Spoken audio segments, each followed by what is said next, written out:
Orient bell tiles studio से आप देख रहे हैं एबीपी न्यूज। नमस्कार, मैं हूं प्रतिमा मिश्रा। दिन की हर बड़ी खबर के साथ आइए शुरू करते हैं भारत की बात। शुरुआत उन खबरों से जिन पर विस्तार से करेंगे चर्चा। दिल्ली से लेकर बिहार तक आज विपक्ष एक्शन में दिखा। स्पेशल इंटेंसिव रिवीजन को लेकर राहुल, अखिलेश और तेजस्वी यादव की तिकड़ी ने सरकार और चुनाव आयोग को कैसे घेरा, ये हम आपको बताएंगे। महाराष्ट्र में रहने वाली बिहार की एक महिला का दर्द आपको दिखाएंगे। वो क्यों कह रही है कि अगर बिहार में नौकरी मिलती तो जिल्लत झेलने यहां क्यों आते, ये खबर आप देखिएगा जरूर। मध्य प्रदेश में ड्राई फ्रूट वाली मीटिंग के बाद लखटकिया मीटिंग की काफी चर्चा है। 40 मिनट की मीटिंग पर 10 लाख रुपए खर्च कर दिए गए। जनता के पैसे की बर्बादी वाली ये रिपोर्ट भी आपके लिए होगी। और हर दिन की तरह रात 8:30 बजे आप मेरे साथ देखेंगे स्पेशल रिपोर्ट धनखड़ का सीक्रेट। लेकिन शुरुआत विपक्ष के वोट युद्ध के साथ।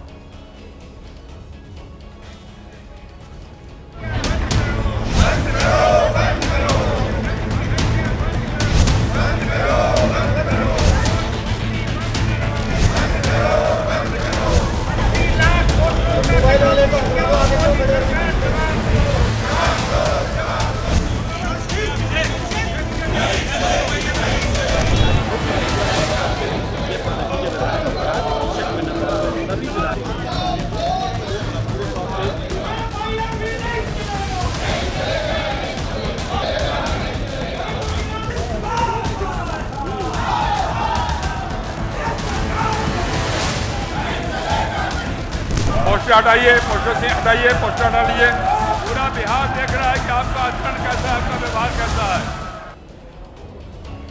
तो आज सबसे पहले बात विपक्ष की हम साथ साथ हैं वाली पिक्चर की करेंगे। इस पिक्चर के एपिसोड संसद परिसर से लेकर बिहार विधानसभा तक रिलीज हुए हैं।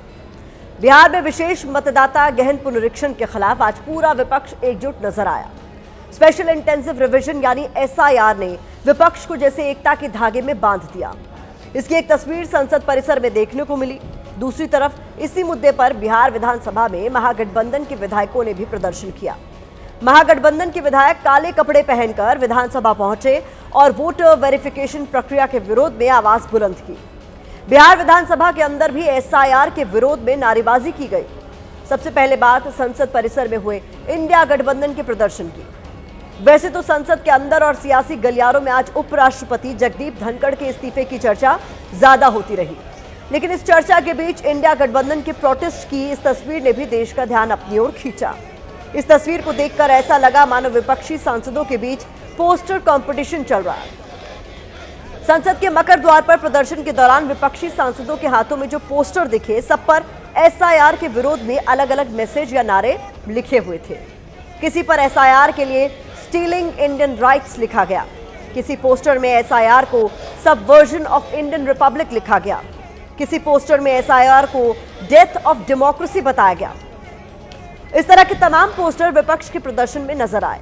विपक्षी सांसदों के साथ प्रोटेस्ट में लोकसभा में नेता प्रतिपक्ष राहुल गांधी और समाजवादी पार्टी के सांसद अखिलेश यादव भी शामिल हुए। दोनों एक साथ खड़े दिखाई दिए, इसलिए हम कह रहे हैं कि ये विपक्ष की हम साथ साथ है पिक्चर है।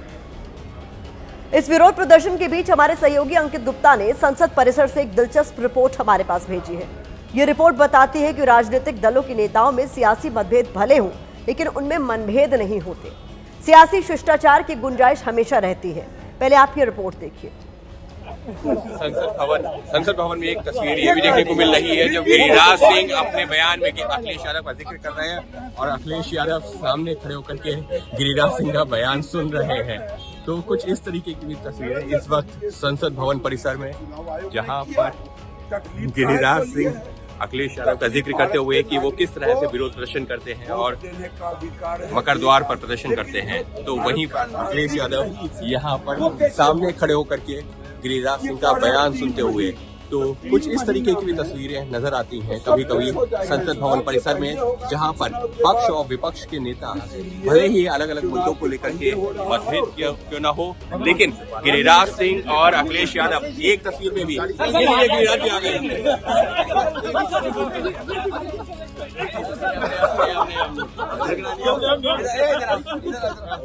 तो देखिए ये तस्वीर संसद भवन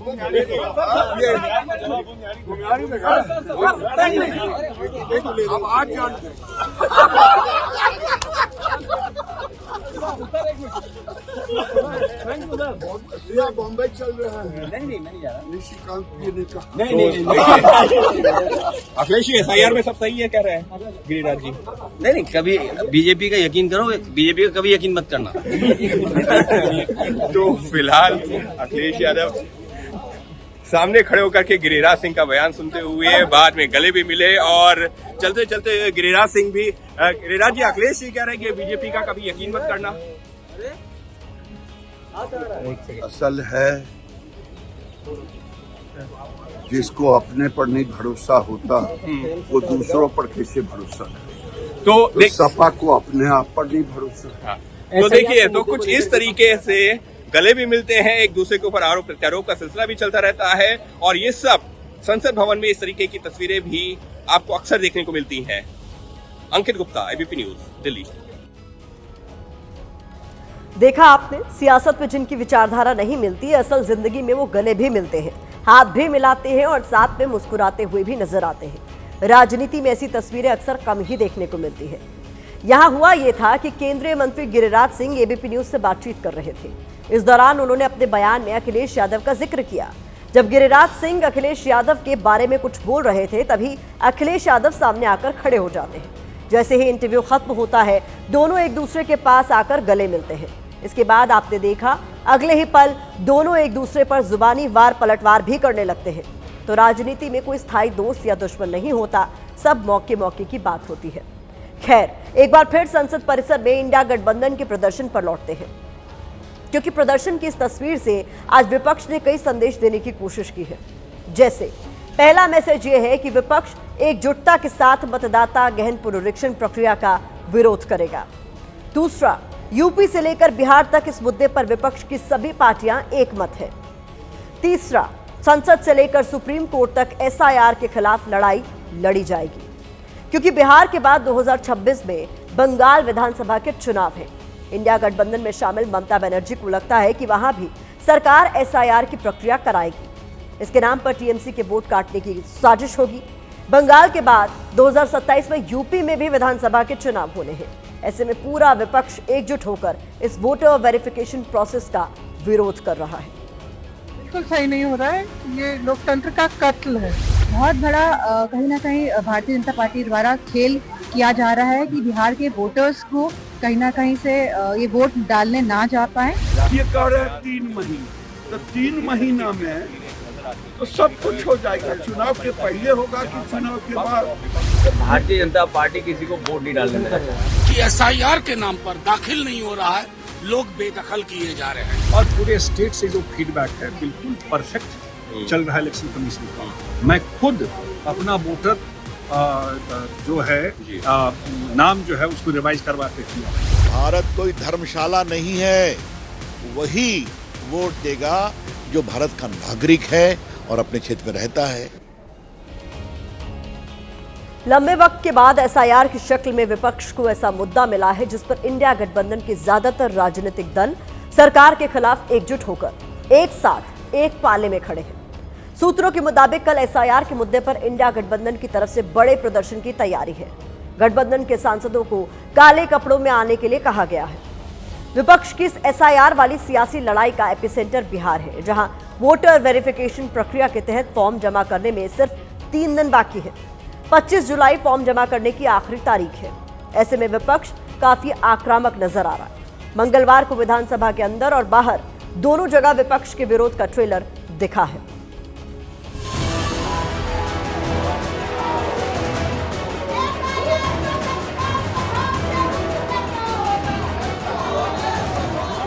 बिल तो आता ही रहेगा महोदय, लेकिन जब हमारे वोटरे का नाम जब कट जाएगा तो क्या मतलब रह जाएगा इस लोकतंत्र का?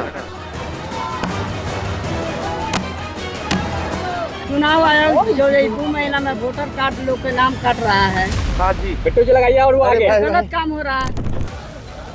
मंगलवार को मतदाता गहन पुनरीक्षण के मुद्दे ने बिहार विधानसभा को हाईजैक कर लिया। महागठबंधन के विधायक काले कपड़े पहनकर विधानसभा परिसर में पहुंचे। वोटर वेरिफिकेशन के विरोध में आवाज बुलंद की। बिहार विधानसभा के अंदर और बाहर दोनों जगह जमकर हंगामा हुआ। धक्का धुक्की नहीं करिए, धक्का धुक्की नहीं करिए। विधानसभा की कार्यवाही जैसे ही शुरू हुई, महागठबंधन के विधायकों ने नारेबाजी शुरू कर दी। विपक्ष के विधायक बैनर पोस्टर लेकर वेल में उतर आए, पर्चियां फाड़कर फेंकी गई। पूरा बिहार देख रहा है कि आपका आचरण कैसा है, आपका व्यवहार कैसा है। लोकतंत्र के मंदिर को प्रदूषित मत करिए, अपने स्थान पे जाइए। खबर है कि सदन के अंदर विधायकों और मार्शलों के बीच धक्का मुक्की भी हुई। सत्ता पक्ष के लोग भी उन्हीं वोटर से चुन करके आते हैं। जो प्रक्रिया चुनाव आयोग द्वारा जो किया जा रहा है, यहाँ सत्ता के लोग भी हैं, आप भी हैं महोदय। हम चाहेंगे कि कार्य मंथना की बैठक जो है बुलाई जाए और विशेष तौर पे SIR पर बिहार विधानसभा में इसकी चर्चा जो है कराई जाए महोदय। महागठबंधन के विधायकों ने विधानसभा में स्पीकर के कमरे के सामने भी प्रदर्शन किया। उधर बीजेपी ने विपक्ष के प्रदर्शन को गुमराह करने वाला करार दिया। और अब तो 26 तारीख को इस पूरी प्रक्रिया समाप्त होने वाली है और ड्राफ्ट कॉपी आएगा, तब सभी पार्टी को यह अधिकार होगा कि आप आवेदन डाल सकते हैं और ऑब्जेक्शन भी कर सकते हैं। SIR के मुद्दे पर विधानसभा के अंदर से लेकर बाहर तक तेजस्वी यादव काफी आक्रामक नजर आए। उन्होंने सरकार के साथ साथ चुनाव आयोग के खिलाफ भी हमला बोला। और चुनाव आयोग कौन होता है तय करने वाला कि इस देश का नागरिक कौन होगा नहीं होगा? उनका काम है प्रॉपर न्यायपूर्ण जो है चुनाव कराना, वोटर जोड़ने का काम उनको करना है। अगर कोई संदेह है, कोई आपत्ति थी, तो आप फरवरी में आपने नया लिस्ट क्यों जारी किया? और इसी वोटर लिस्ट से कई बार जो है चुनाव रखा है। महागठबंधन की प्रोटेस्ट के बाद SIR पर बिहार से दिल्ली तक सियासी गलियारों में बयानबाजी तेज हो गई है। SIR क्या है? एक बहाना है। SIR के आड़ में इनको अपने वोट को बढ़ाना है और विपक्ष के वोट को घटाना है, बस। विपक्ष की शंका सवालों के बीच चुनाव आयोग ने सोमवार को सुप्रीम कोर्ट में SIR पर जवाब दाखिल किया। चुनाव आयोग ने प्रक्रिया का बचाव करते हुए कहा कि फर्जी वोटरों को बाहर करना हमारा संवैधानिक दायित्व है। जिस दिन दिल्ली से बिहार तक विपक्ष ने SIR को लेकर प्रदर्शन किया, उसी दिन भारत निर्वाचन आयोग की तरफ से प्रक्रिया से जुड़े कुछ फैक्ट्स जारी किए गए हैं। इसके मुताबिक अब तक 21,36,000 मतदाताओं के फॉर्म जमा नहीं हुए हैं। इसके अलावा 18 लाख से ज्यादा मतदाताओं की मृत्यु हो चुकी है। 26 लाख से ज्यादा मतदाता स्थायी तौर पर दूसरी जगह शिफ्ट हो चुके हैं। 7 लाख से ज्यादा मतदाता एक से ज्यादा जगह पर रजिस्टर्ड हैं। 11,000 से ज्यादा ऐसे हैं जिनका पता ही नहीं चल पा रहा है। कुल मिलाकर यह आंकड़ा 52,30,000 से ज्यादा है। लेकिन यहां गौर करने वाला आंकड़ा 21,36,000 मतदाताओं का है जिनका फॉर्म अब तक नहीं मिला है। अब वक्त इस खबर पर सोशल मीडिया के ओपिनियन का है, तो यूजर्स इसको लेकर कह रहे हैं कि बिहार में हो रहा गहन मतदाता पुनरीक्षण कोई सुधार नहीं बल्कि एक साजिश है। इस प्रक्रिया में बिहार की जनता को उलझाया जा रहा है। आम जनता के वोट काटने की कोशिश हो रही है। पुनरीक्षण अभियान को लेकर निर्वाचन आयोग पर गंभीर सवाल उठ रहे हैं। इससे लोकतंत्र को नुकसान हो रहा है। ये इस खबर पर सोशल मीडिया का ओपिनियन था। बढ़ते आगे, हमारी अगली खबर महाराष्ट्र में रोते बिहार की है, जहां भाषा विवाद के बीच कुछ मराठी महिलाओं की गुंडागर्दी वायरल हुई है। मुंबई के घाटकोपर में एक उत्तर भारतीय महिला को महाराष्ट्र की कुछ महिलाओं ने घेर लिया। उन महिलाओं ने उत्तर भारत की महिला को मराठी बोलने पर मजबूर किया। जब महिला ने मराठी बोलने से इनकार किया तो इन महिलाओं ने उत्तर भारत की महिला से माफी मंगवाई। उसे कहा कि जय महाराष्ट्र बोलो। इन महिलाओं ने धमकी दी कि मराठी नहीं बोली तो बिहार भेज देंगे। अब सवाल है कि महाराष्ट्र में ये हो क्या रहा है? मराठी नहीं बोलेंगे तो क्या मारपीट की जाएगी? मराठी नहीं बोलेंगे तो क्या बेइज्जत किया जाएगा? मराठी नहीं बोलेंगे तो क्या धमकी दी जाएगी? कोई मराठी नहीं बोलेगा तो उसे उसके राज्य में भेजने की धमकी दी जाएगी। पिछले कुछ दिनों में महाराष्ट्र में ये सब कुछ हुआ है और हैरानी की बात तो यह है कि ये सब करने वालों को राजनीतिक संरक्षण मिला हुआ है। पहले आपको जोर जबरदस्ती का वीडियो दिखाते हैं, उसके बाद उस महिला का दर्द भी सुनवाएंगे जिसने अपने साथ हुई इस घटना को लेकर बिहार सरकार को कटघरे में खड़े किया है। मी मराठीत बोलणार, बोलते मराठी बोलणार, मी मराठी शिकणार, बोल जय महाराष्ट्र बोल, हात जोडून बोल, जय महाराष्ट्र जोरात बोल। नहीं तो बिहार भेज देंगे भाई तेरे को। जेंट्स को देख के तूने और पावर दिखाया कि क्या करने का है करो। अंदर नहीं आए थे, हम लोग के आके हैं। घाटकोपर में जिस महिला को मराठी बोलने पर मजबूर किया गया उसे एबीपी न्यूज ने खोज निकाला। हमारे कैमरे पर इस महिला ने सब कुछ बताया। महिला ने यह भी बताया कि महाराष्ट्र में आज उसके साथ जिस तरह का सौतेला व्यवहार हो रहा है उसके लिए महाराष्ट्र नहीं बल्कि बिहार सरकार जिम्मेदार है।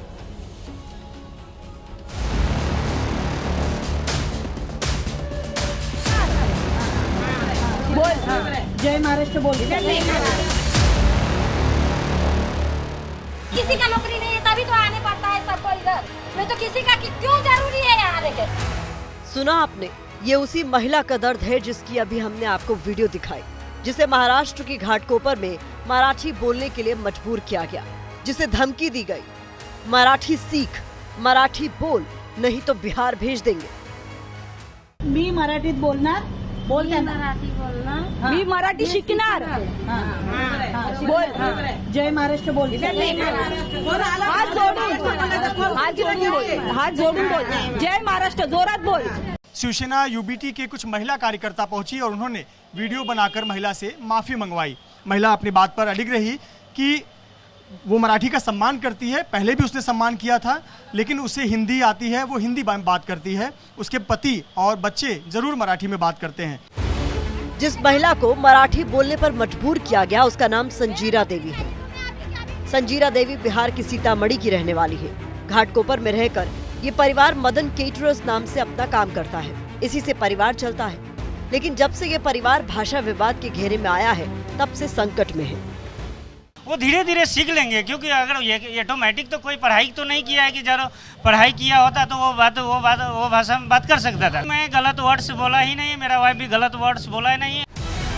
जब से संजीरा देवी को बिहार भेज देने की धमकी मिली है तब से संजीरा की रातों की नींद उड़ गई है। हमारे कैमरे पर संजीरा ने अपना दर्द बताया और बताया कि इस सब के लिए बिहार सरकार क्यों जिम्मेदार है।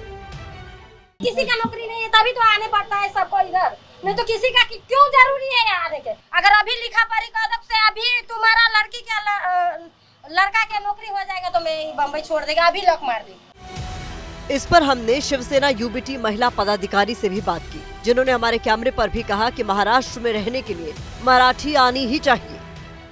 तो हम लोग बोलेंगे महाराष्ट्र में तो मराठी भी तो आना चाहिए ना, मातृभाषा अपने हम लोग महाराष्ट्र में काम कर रहे हैं।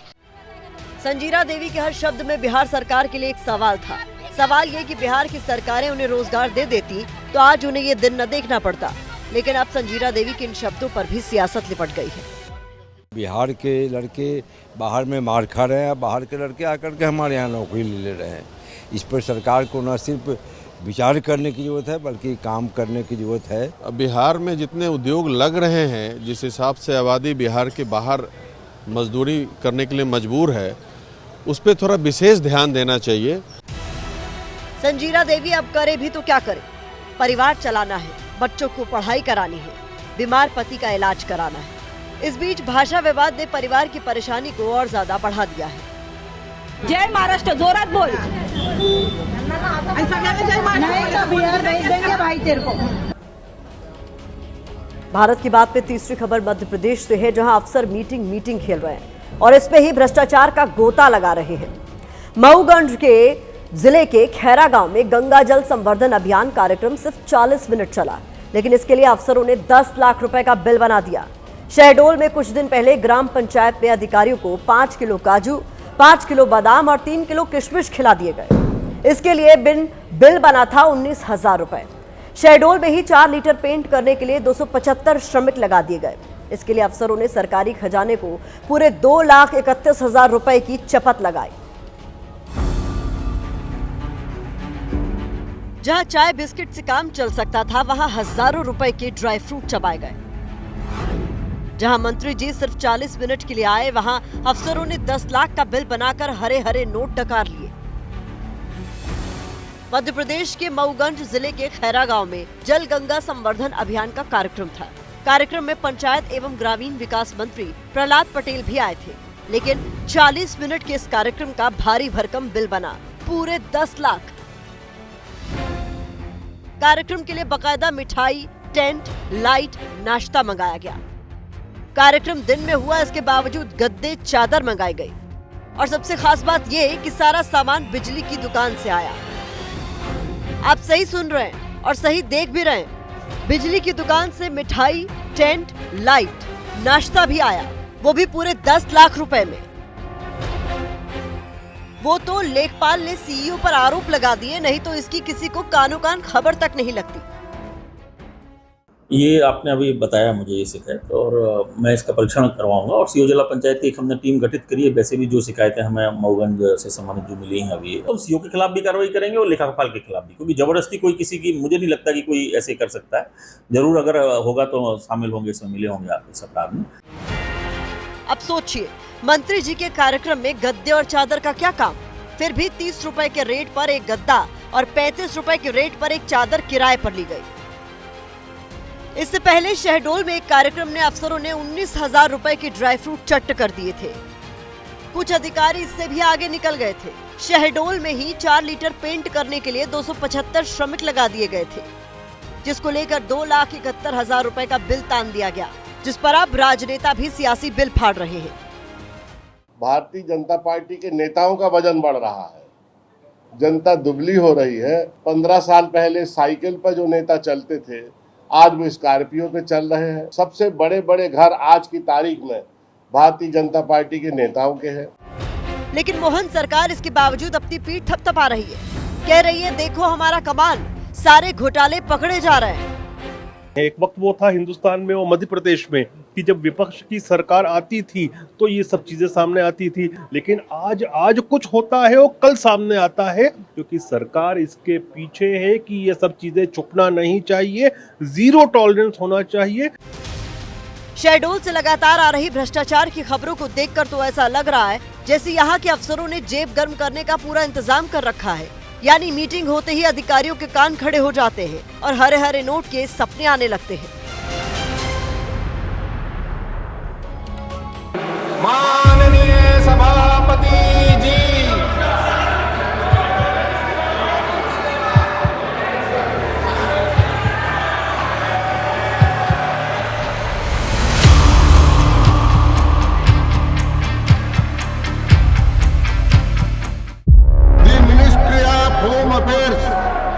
notification at 22/7/25 has conveyed the resignation of Vice President of India, Shri Jagdeep Dhankar, under Article 67A of the Constitution with immediate effect.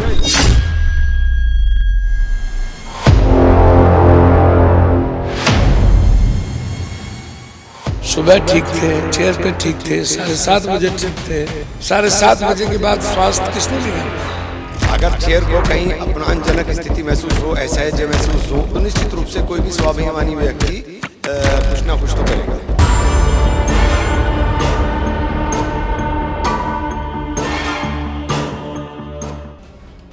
कल मॉनसून सत्र का पहला दिन था और पहले ही दिन जगदीप धनखड़ ने उपराष्ट्रपति के पद से इस्तीफा देकर ऐसा राजनीतिक बम फोड़ा कि सियासी भूकंप आ गया। इस्तीफे की बात को कोई हजम नहीं कर पा रहा था और बस एक ही सवाल पूछा जा रहा था कि आखिर ऐसा क्या हुआ कि जगदीप धनखड़ ने स्वास्थ्य कारणों का हवाला देते हुए इस्तीफे का ऐलान कर दिया, वो भी तब जब वो कल सदन की कार्यवाही में न सिर्फ हिस्सा ले रहे थे बल्कि बिल्कुल फिट दिखाई दे रहे थे। इससे भी ज्यादा हैरान करने वाली बात तो ये है कि जगदीप धनखड़ ने सिर्फ 11 दिन पहले ही ऐलान किया था कि वो 2027 तक पद पर बने रहेंगे अगर इस फैसले पर भगवान कोई दखल नहीं देते हैं। विपक्ष आरोप लगा रहा है कि धनखड़ का अपमान हुआ था, लेकिन असली कहानी क्या है? कल दोपहर 12 बजे से लेकर शाम 5 बजे क्या कुछ हुआ? वो फोन किसने किया था जिसे धनखड़ के इस्तीफे से जोड़ा जा रहा है? इन तमाम सवालों का जवाब आज हम इस्तीफे की इनसाइड स्टोरी में देंगे। Derek O'Brien is hereby named to leave the house immediately. What are you doing? To leave the house immediately.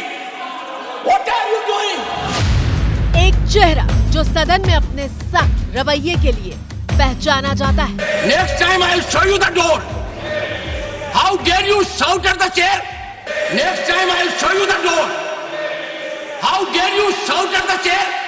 एक नाम जिनके साथ उनके कड़क मिजाज और सांसदों के साथ बेहद तीखे संवाद की कई कहानियां जुड़ी हुई हैं। Sanjay Singh, your conduct. No, take your seat.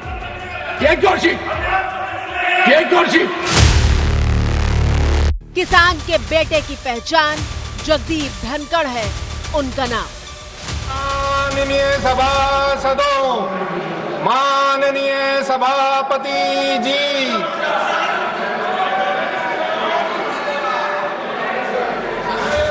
उपराष्ट्रपति के पद पर रहते हुए जगदीप धनखड़ हमेशा सुर्खियों में रहे और सोमवार को जब उनके इस्तीफे की खबर आई तो भी हड़कंप मच गया।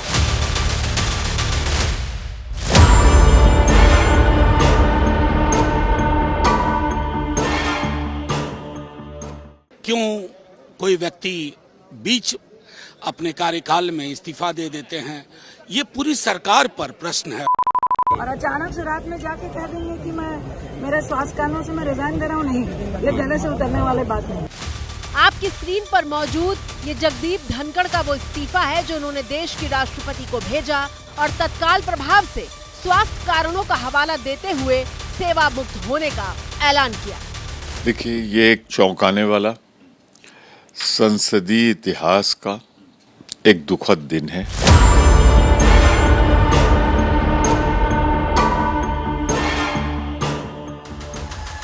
लेकिन जगदीप धनखड़ का स्वास्थ्य कारणों की वजह से इस्तीफा देना हजम क्यों नहीं हो रहा, उसके लिए तस्वीर देखिए। Honorable members, please, leader of the house, please maintain order. We are in the upper house. तस्वीर 21 जुलाई को सुबह 11 बजे उस वक्त की है जब राज्यसभा की कार्यवाही शुरू हुई थी और जगदीप धनखड़ ने मुस्कुराते हुए 1 घंटे तक पूरी कार्यवाही को संचालित किया था।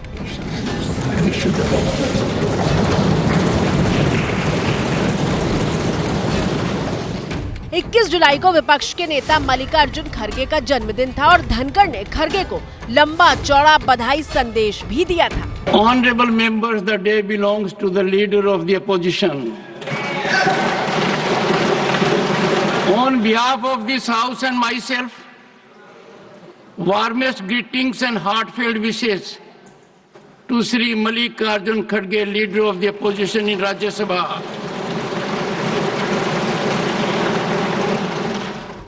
इन तस्वीरों को देखकर कहीं से नहीं लग रहा था कि उनको स्वास्थ्य संबंधी कोई भी समस्या है। तो फिर हुआ क्या? स्वास्थ्यगत कारण तो नहीं है, ये कोई और गंभीर मामला है जो अचानक सदन चलते उपराष्ट्रपति का इस्तीफा हो जाना मतलब ये है कि भयंकर तूफान आने की सूचना है।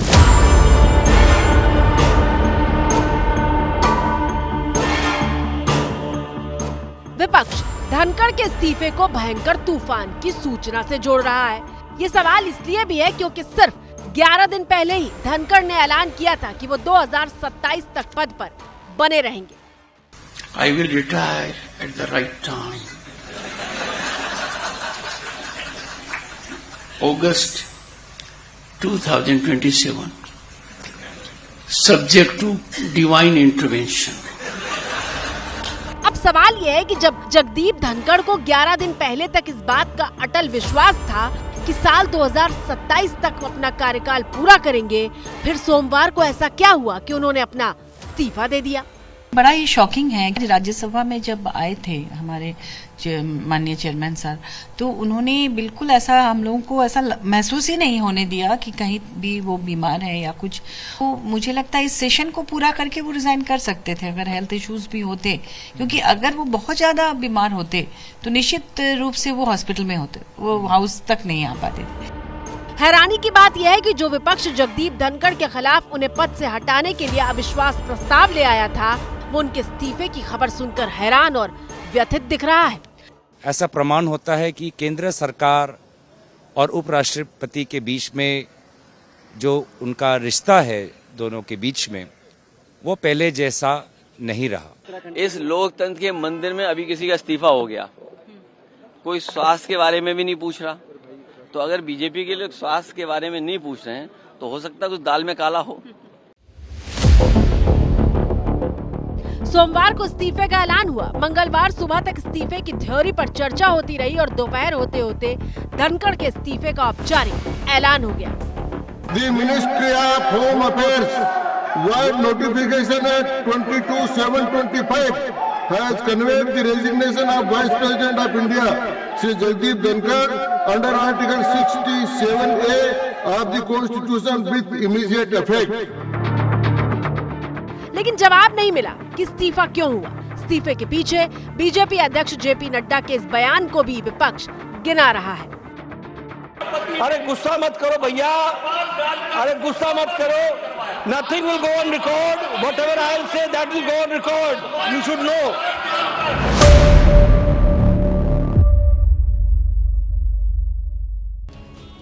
दरअसल जगदीप धनखड़ के इस्तीफे को लेकर कई तरह की थ्योरी पर चर्चा की जा रही है। पहली थ्योरी ये है कि जगदीप धनखड़ ने खराब सेहत की वजह से ही इस्तीफा दिया है, जिसमें कम ही दम नजर आता है। दूसरी थ्योरी ये है कि ऑपरेशन सिंदूर को लेकर सदन में चर्चा को लेकर विवाद हुआ है, जबकि तीसरी थ्योरी के तहत जस्टिस वर्मा के महाभियोग का मुद्दा गर्म है और कहा जा रहा है कि इसी पर सरकार से धनखड़ की कुछ अनबन हुई जो इस्तीफे की वजह बनी। सबसे पहले सुनिए कि विपक्ष इस पर क्या कुछ कह रहा है। उपराष्ट्रपति जी ने जिस तरीके से सरकार के एक तरीके से खिलाफ जा कर के उन्होंने जो एक चेयर पे रहते हुए निर्णय देने की कोशिश की कि जब जस्टिस यादव का इम्पीचमेंट मोशन भी पेंडिंग है और जस्टिस वर्मा का भी, तो मैं दोनों के इम्पीचमेंट मोशन को मैं ये नहीं कर सकता कि जो पहले आया है उसको छोड़ दूं और दूसरा को पहले ले लूं। तो कहीं ना कहीं ये साफ दर्शा रहा है कि सरकार से उनकी जो है वो ठन गई, क्योंकि वो स्वयं कई बार कह चुके हैं कि वो किसान के पुत्र हैं और वो दबाव में आने वाले नहीं हैं। धनखड़ के इस्तीफे के पीछे जस्टिस वर्मा पर महाभियोग वाली थ्योरी क्या है, थोड़ा वो भी समझ लेते हैं।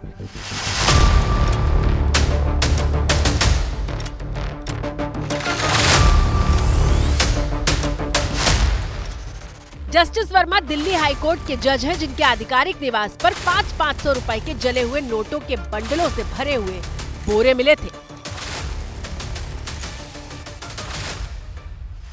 कुछ रिपोर्ट्स के मुताबिक जगदीप धनखड़ के इस्तीफे की वजह विपक्ष के द्वारा जस्टिस यशवंत वर्मा के खिलाफ लाए गए महाभियोग प्रस्ताव के नोटिस को भी माना जा रहा है।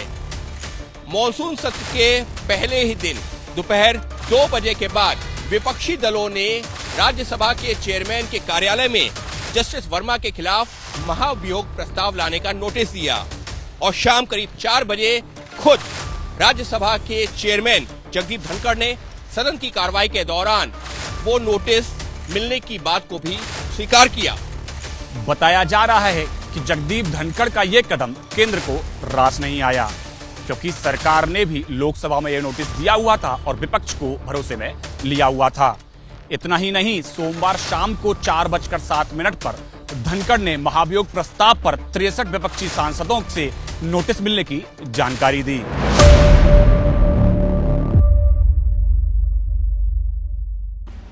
I need to inform you that I have received notice of motion of the Judges Inquiry Act 1968 to constitute a statutory committee for removal of Justice Yashwant Verma, Judge of the High Court.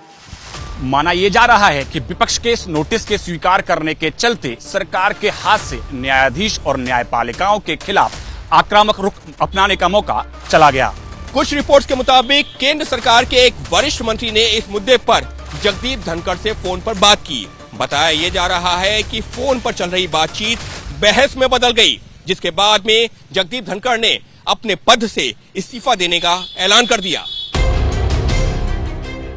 ये theory है जिस पर मुहर नहीं लगी है, लेकिन जगदीप धनखड़ के इस्तीफे ने देश को इसलिए हैरान किया है क्योंकि वो बिंदास अंदाज के लिए पहचान रखने वाले एक ऐसे नेता हैं जो अपने मन की बात करने के लिए जाने जाते हैं। किसान समाज को बेइज्जत कर दिया, मेरी जाति को अपमानित कर दिया और आप चुप हैं, आपके अध्यक्ष चुप हैं। राजस्थान के जाट नेता के तौर पर पहचाने जाने वाले जगदीप धनखड़ इसके पहले उस वक्त चर्चा में आए थे जब देश के संसदीय इतिहास में पहली बार किसी सभापति के खिलाफ अविश्वास प्रस्ताव लाने की तैयारी हो रही थी। मैं माफी चाहता हूं उनसे और आपसे भी कि हाउस को नहीं चलाना ये अगर तय करके आए हैं तो ये democracy, you are killing the democracy, you are killing the democracy. Congress ने आरोप लगाया था कि सभापति की कुर्सी पर बैठे जगदीप धनखड़ विपक्ष के साथ पक्षपात पूर्ण रवैया अपना रहे हैं और तब आरोपों का जवाब धनखड़ के साथ चट्टान की तरह खड़ी सरकार दे रही थी। 72 साल बाद एक ऐसा किसान का बेटा उपराष्ट्रपति के पद में पहुंच करके इस देश को सेवा करने का काम किया है और चेयर के खिलाफ कोई भी आप लोग काम करेंगे, इस तरह का नोटिस देने का नाटक करेंगे, हम लोग इसको कामयाब होने नहीं देंगे। धनखड़ ने किसानों के लिए जो मत रखा वो तो मिसाल बन गया था, क्योंकि पिछले साल एक कार्यक्रम के दौरान धनखड़ ने देश के कृषि मंत्री शिवराज सिंह चौहान से ही पूछ लिया था कि किसानों से वादा किया तो कितना निभाया। शिवराज जी, आपके सामने चुनौती है किसान कल्याण की। किसान के साथ जो वादा किया वो पूरा क्यों नहीं हुआ? यानी इस बात में कोई दो राय नहीं कि जगदीप धनखड़ सदन के भीतर हो या फिर सदन के बाहर किसानों के मुद्दे पर खुलकर अपनी राय रखते हैं। जुलाई 2019 में जगदीप धनखड़ को पश्चिम बंगाल का राज्यपाल नियुक्त किया गया, जबकि 11 अगस्त 2022 को उन्होंने उपराष्ट्रपति पद की शपथ ली थी। मैं जगदीप धनखड़ ईश्वर की शपथ लेता हूं कि मैं विधि द्वारा स्थापित भारत के संविधान के प्रति सच्ची श्रद्धा और निष्ठा रखूंगा। लेकिन राज्यसभा के सभापति के तौर पर विपक्ष के साथ उनका टकराव हमेशा सुर्खियों में रहा। Interest of the farmer is not served by sloganeering और crocodile tears. Kisan is your last priority. शीतकालीन सत्र में संसद के दोनों सदनों के करीब 146 सांसदों को सस्पेंड कर दिया गया था और ये पहली बार था जब संसद के सत्र में इतनी बड़ी संख्या में सांसदों का निलंबन किया गया हो। श्री प्रमोद तिवारी, श्री जयराम रमेश, श्री शक्ति सिंह गोयल।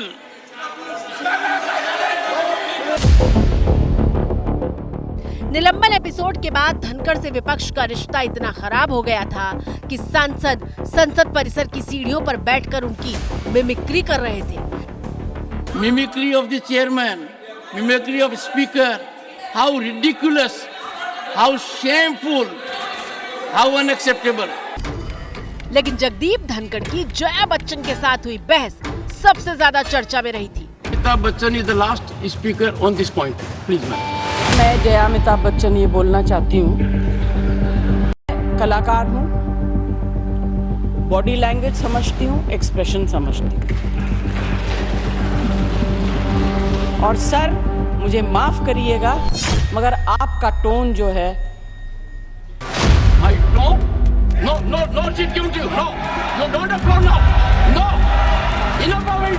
बात पिछले साल की है जब नाम को लेकर जया बच्चन और धनखड़ के बीच ऐसी तकरार हुई कि देखकर देश हैरान रह गया था।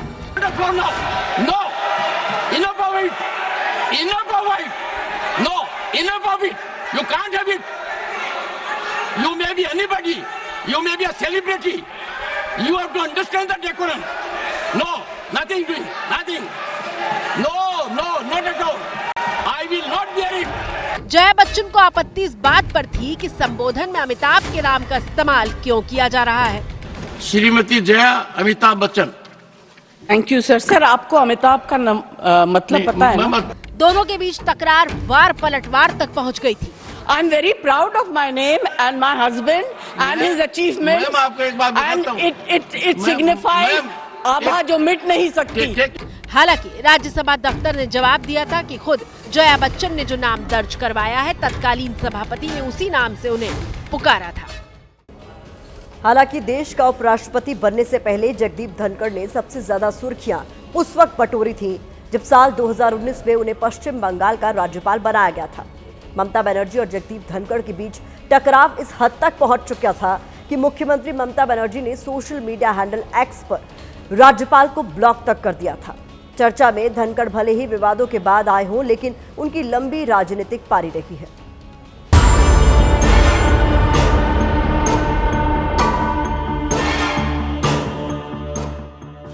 जगदीप धनखड़ ने 1989 में राजनीति में प्रवेश किया था। जनता दल के टिकट पर राजस्थान के झुंझुनू से लोकसभा का चुनाव जीते थे।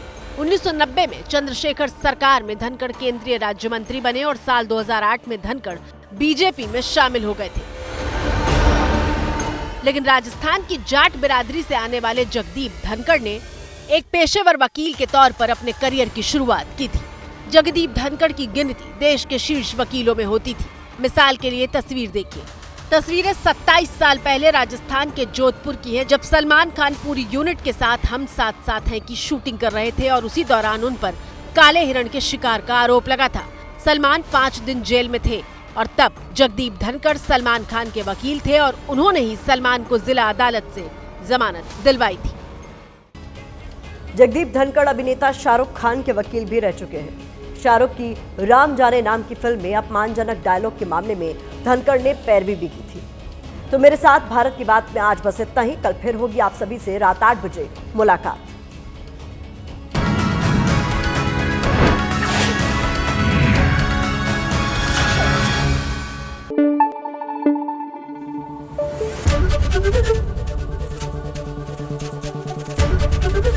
एबीपी न्यूज आपको रखे आगे।